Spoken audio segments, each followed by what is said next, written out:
जय हिंद। देखिए, ईरान ने हार्मुज जल संधि क्या बंद कर दिया, पूरी दुनिया में तेल और गैस की क्राइसिस करके समझते हैं कि ईरान ऐसा क्यों कर रहा है और लॉन्ग टर्म में क्या होगा और क्या सच में नेतन्याहू की मृत्यु हो चुकी है और नेतन्याहू क्या एआई वीडियो से सामने आ रहे हैं, इसको एक एक करके समझते हैं। देखिए, इस जल संधि, इस समुद्र का नाम है फारस की खाड़ी, क्योंकि ईरान का पुराना नाम था फारस, तो फारस के नीचे की खाड़ी फारस की खाड़ी, जिस तरह ये कच्छ के नीचे की खाड़ी कच्छ की खाड़ी, बंगाल के नीचे की खाड़ी बंगाल की खाड़ी। तो फारस की खाड़ी में पूरी दुनिया का 25 से 30% तेल जाता था, लेकिन अलग अलग देश अपने लिए ज्यादा, जैसे चाइना अपने जरूरत का 90% यहीं से लेता था, दुनिया कहीं कहीं से लेती रहती है, तो हर देश का अलग अलग रेशियो था, कोई ज्यादा कोई कम लेता था। यहाँ से हम लोग भी इसी देश से लेते थे, कुवैत से ले लेंगे लोग, इराक से लेंगे, सऊदी अरब से लेंगे। यहाँ पर इसने क्या किया, इस हार्मुज जल संधि पे माइंस लगा दिया। समुद्र के बीच में पतले रास्ता को जल संधि कहते हैं और चौड़े रास्ता को चैनल कहते हैं। अगर पतला रहेगा तो जल संधि, चौड़ा रहेगा तो चैनल कहते हैं।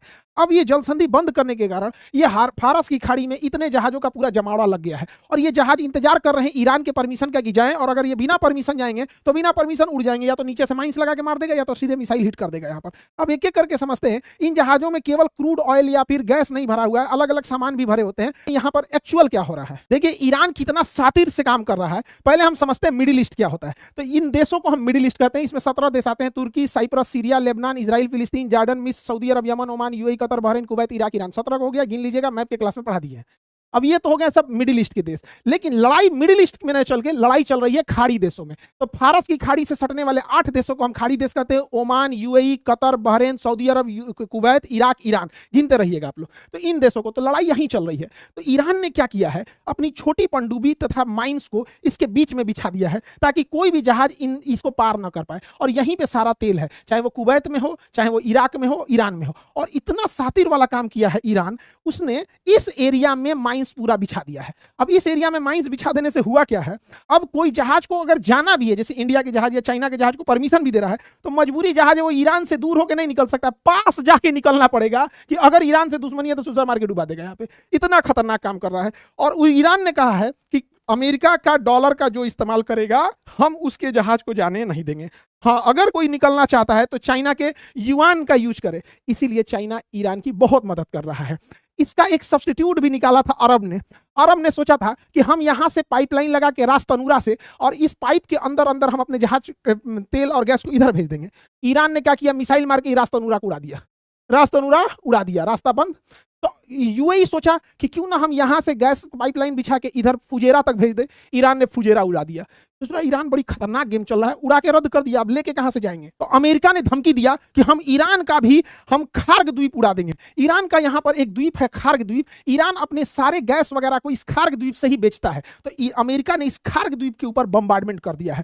तो भैया तोरे बम्बार्डमेंट से क्या फर्क पड़ेगा, ईरान तो अभी युद्ध की स्थिति में, व्यापार की स्थिति में थोड़ी है। ट्रंपा कौन पागल आदमी है, वो जब खार्ग को उड़ाएंगे तो ईरान कह रहा है ठीक है आप खार्ग को उड़ाइए, हम कतर, सऊदी अरब, बहरीन, कुवैत, इराक, अरब, ओमान सबका उड़ा देंगे ऑयल डिपो, फिर तुम भुगतना। अब ये सब चिल्ला रहा है तो ट्रंप चचा बचाओ। अब आप देखिएगा, हार्मुज ये है, ये फारस की खाड़ी है, ये ईरान को देखिए कितना भयानक स्थिति में, पहाड़ और रेगिस्तान घिरा हुआ है ईरान के अंदर। 1980 में अमेरिका अपना हेलीकॉप्टर लेके गया था, यहीं फंस के ढह गया उसका हेलीकॉप्टर, और ईरान ने पकड़ लिया उन लोगों को। तो ईरान को कैप्चर करना अमेरिका के लिए अफगानिस्तान साबित हो जाएगा। देखिए हुआ क्या था कि इन स्कूल पर 2 बार हमला हुआ था। एक हमला जब अमेरिका किया था तो स्कूल उतना तबाह नहीं हुआ था, तो सारे लोग स्कूल के एक मेन हॉल में आके इकट्ठा हो गए थे। उसके बाद इजराइल ने मारा तो सारे बच्चियों की मृत्यु हो गई। ये एप्स्टीन फाइल वाले 5-5 साल की लड़कियों को रेप करके उनको मांस को खाने वाले, जब उनको रेप करते थे तो उनके अंदर एक दर्द उत्पन्न होता है किसी भी महिला को, तो छोटी बच्चियों के कोल्ड ड्रिंक पी के उनके प्राइवेट पार्ट में कोल्ड ड्रिंक का बोतल डाल देते थे, जिनसे कि उनका नर्वस सिस्टम एक्टिवेट होता था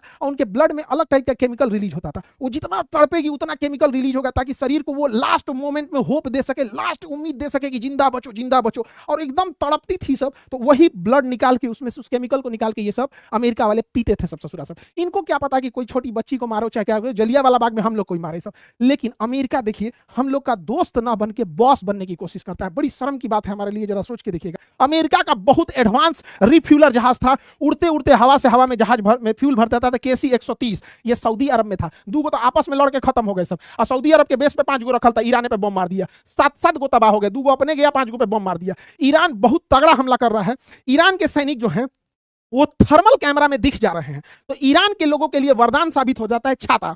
अगर आपको रडार या थर्मल कैमरा अगर देख रहा है अपर्चर रडार से, तो आप छाता लगा दीजिएगा तो नहीं दिखेगा। तो ईरान पहले जो मिसाइल लॉन्चर्स निकाला था तो वो दिख जाते थे उनके थर्मल कैमरा में, और उसमें वो मिसाइल से हमला कर देता था। अभी ईरान क्या किया है, उसके ऊपर रॉड बांध दिया है और छाता का कपड़ा बांध दिया है। ले, अब वो दिख ही नहीं रहा है, इसलिए दनादन मिसाइल मार रहा है, एकदम दनादन मिसाइल मार रहा है, एक छाता से मार रहा है। ये तो जुगाड़ वाला हिस्सा हो गया। उधर लेबनान में देखेंगे तो इधर से लेबनान क्या कर रहा है, इजराइल का जो सैटेलाइट स्टेशन था जहां से वो सिग्नल रिसीव करता था उसको मार के उड़ा दिया। ये चारों ओर डिस्टर्ब रखा जा रहा है। ईरान जो है अमेरिका के पेट्रियट और थर्ड डिफेंस सिस्टम को पूरी तरह से ओवरलोड करना चाहता है। इसलिए ईरान ने बगदाद के दूतावास पर भी हमला कर दिया जहां अमेरिका के राजदूत बैठते थे। उस दूतावास के रडार को भी मार दिया गया। उस दूतावास पे एक बहुत हाई गोली चलाने वाली C-RAM close in weapon system था। एक थुथुरा में पूरा गोली भरल रहता है और ये 1 मिनट में 4000 गोली मारती है। धर धर धर धर, इतना गोली मारी तब वो एक रडार आकर तोड़ दिया। रडार गया, सियाम सिस्टम काम खत्म। ये इसलिए किया जा रहा है कि यहां पे जो मिसाइल सिस्टम है, थर्ड मिसाइल सिस्टम, ये चारों ओर लगा के रखना पड़े। इसलिए जितना थर्ड और पेट्रियट और आयरन डोम खर्चा होगा उतने ही ईरान की मिसाइलें और तगड़ा आके हमला करेंगी। यही कारण है कि ईरान कभी साइप्रस पे हमला कर रहा है कि यहां से तुम मिसाइल सिस्टम नहीं हटा सको, कभी इराक में हमला कर रहा है कि भैया यहां भी रखे रहो, अभी कर रहा है कि यूक्रेन में भी मारेंगे तो यहां भी रखे रहो, सऊदी में भी रखो, कुवैत में रखो, कतर में रखो, ओमान में रखो, हर जगह रखो। लेकिन अमेरिका होशियार, उसने क्या किया कि साउथ कोरिया से मिसाइल मंगा रहा है कि भैया हिया वाला खत्म हो गया, मारेंगे तो हम काउंटर कैसे मारेंगे। जापान से मंगा रहा है, तो ये तो हो गया गड़बड़। तो ईरान ने फोन किया चाइना को, यार देखिए ना हो कुल मिसाइल हमने का फोड़ दिया तो होने से लिया रहा है। तो ईरान ने कहा, चाइना ने कहा कोई बात नहीं। चाइना बोला इस डोमिनोज के बर्गर को, या बर्गर भाई मिसाइल मार तो दनादन, तीन लगा चारों ओर मिसाइल मारे, ले दनादन ले दनादन। तो जो मिसाइल लाया था चल चल चल चल चल वापस चल वापस चल, सोच रहा मुआ देगा वो कोनो ठीक नहीं है। तो सारा मिसाइल वापस चल गया। इसके अलावा चाइना क्या किया, ताइवान को चारों ओर से घेर लिया, कहा कि तोरे लेके चल जाएंगे। तो अमेरिका कहा कि ना ना ना तुम मरो लोग, अरब वाले मरो लोग, हम इसी को बचाते हैं। तो जियो पॉलिटिक्स ये होता है और इसमें सबसे अच्छा से मजा ले रहा है पुतिन चाचा। पुतिन चाचा मस्त प्रतिदिन 6000 करोड़ का फायदा कमा रहे हैं, प्रतिदिन 6000 करोड़ का फायदा कमा रहे हैं पुतिन चाचा। ईरान इतना तगड़ा मार रहा है और इतना पिन पॉइंट एक्यूरेसी से मार रहा है, उसका मिसाइल दनादन लग रहा है। उसकी मिसाइलों को चाइना की बाइडू सिस्टम रास्ता दिखा रही है, क्योंकि वो अमेरिका का जीपीएस अगर यूज करेगा ना तो अमेरिका इस जीपीएस को जाम कर देगा। अभी खबरों में आ रहा है कि नेतन्याहू की मृत्यु हो गई है, कोई एआई से वीडियो बनाया हाथ मिलाते मिलाते। अब क्या है क्या नहीं है ये आगे फर्दर पता चलेगा, किसकी मृत्यु हुई है किसकी नहीं हुई है। लेकिन ट्रंपा तो बोल दिया इजराइल को, कितने ढेर उड़ रहा था। देख भाई, Israel would has been wiped out if USA has not attack Iran. मतलब इजराइल तो कब का उड़ गया रहता अगर अमेरिका बचाने नहीं आता तो। ये बात भी है, मीडिया में इतना धड़ल्ला बनाया गया था, हई है हऊ है दुनिया भर का।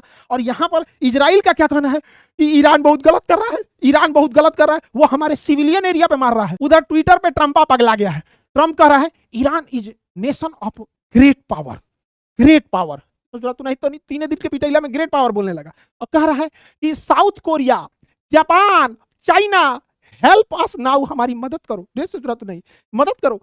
एक हफ्ता पहले ही क्या बोल रही थी छछुनरी कह रही थी ट्रंप और हमारे वित्त मंत्री ने भारत को रूस से तेल खरीदने की इजाजत इसलिए दी है क्योंकि वो अच्छे एक्टर हैं। हम लोग को बोले एक्टर रहे हैं, हम जैसे कहते हैं वैसे ही करते हैं। यानी हम इंडिया वाले को जैसे अमेरिका कहता है वैसे करते हैं। ईरान से तेल मत खरीदो, नहीं खरीदेंगे। रूस से तेल मत खरीदो तो नहीं खरीदेंगे, गलत बोला।